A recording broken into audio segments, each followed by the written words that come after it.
नमस्कार. आज आपण बोलणार आहोत आपल्या चिमुकल्यांसाठी एका खास सुपरफूडबद्दल.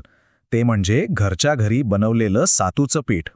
6 महिन्यांपेक्षा मोठ्या बाळांसाठी हा एक इतका पौष्टिक, सुरक्षित आणि पूर्णपणे नैसर्गिक पर्याय आहे ना, की बस. अनेकदा प्रश्न पडतो ना की आपल्या बाळाला जे बाजारातलं पॅकेटबंद खाणं देतोय ते कितपत योग्य आहे. मनात धगधग असतेच.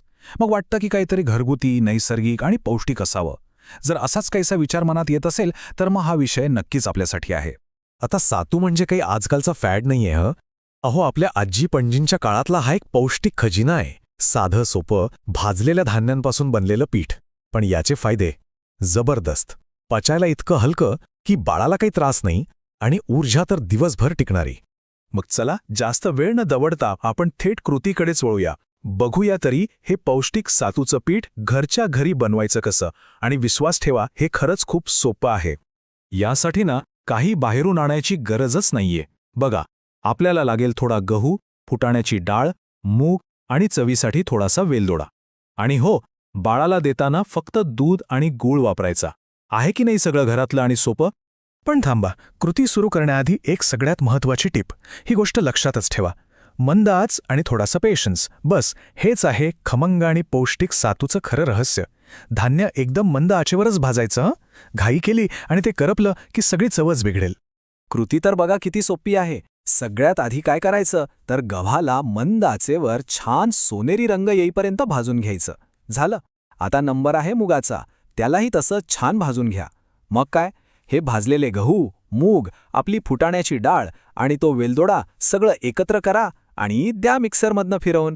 झालं की आपलं पौष्टिक सातूचं पीठ एकदम तयार. चला, पीठ तर तयार झालं, पण मग आता प्रश्न येतो की हे टिकवायचं कसं. म्हणजे ते ताजं कसं राहील आणि बाळाला देण्यासाठी ते तयार कसं करायचं, बरोबर? चला, तेही बघूया. काहीच अवघड नाहीये. हे तयार झालेलं पीठ आहे ना, ते फक्त एका हवाबंद डब्यात भरून ठेवा, कुठेतरी कोरड्या जागी. असं केलं ना की ते आरामात महिनाभर टिकतं. म्हणजे बघा, रोज रोज बनवायची कटकट नाही. एकदा बनवलं की महिनाभर टेन्शन फ्री. आता जेव्हा बाळाला द्यायचं असेल तेव्हा काय करायचं? एका वाटीत थोडा कोमट दूध घ्या. त्यात बाळाच्या आवडीनुसार थोडा गूळ घाला आणि तो पूर्ण विरघळेपर्यंत ढवळा. गूळ विरघळला की त्यात 2 चमचे आपला सातूचा पीठ टाका. आणि हे मिक्स करताना गुठळ्या होऊ देऊ नका. छान एकजीव असं एकदम गुळगुळी मिश्रण तयार झालं पाहिजे. बरं, बनवायचं कसं, ठेवायचं कसं, हे सगळं तर आपण पाहिलं. पण आता सगळ्यात महत्त्वाचा मुद्दा, की हे पीठ बाळाच्या आरोग्यासाठी आणि त्याच्या वाढीसाठी एक पॉवर पॅक का मानलं जातं. चला, ते समजून घेऊया. बघा, फक्त एका वाटी सातूमधून बाळाला जवळपास 100 ते 125 कॅलरीज मिळतात. आता याचा अर्थ काय? याचा अर्थ दिवसभर खेळायला, रांगायला, घरात इकडून तिकडे फिरायला, नवीन गोष्टी शिकायला जी ताकद लागते ना, ती सगळी या एका वाटीतून मिळते. हे बघा, जास्त टेक्निकल गोष्टींमध्ये न जाता सोप्या भाषेत सांगायचं तर यात जे व्हिटॅमिन ए आहे ते डोळ्यांसाठी उत्तम. व्हिटॅमिन B1 मेंदूच्या वाढीसाठी मदत करतं आणि लोह म्हणजे आयर्न, त्यामुळे रक्ताची कमतरता भासत नाही.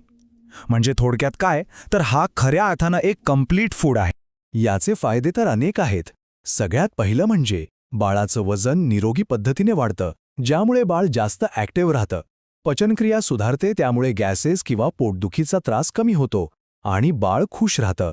शिवाय याने पोट जास्त वेळ भरलेलं राहतं, त्यामुळे रात्रीची झोपही शांत लागते. आणि सगळ्यात भारी गोष्ट, याची जी नैसर्गिक गोडसर चव आहे ना, ती बाळांना खूप आवडते.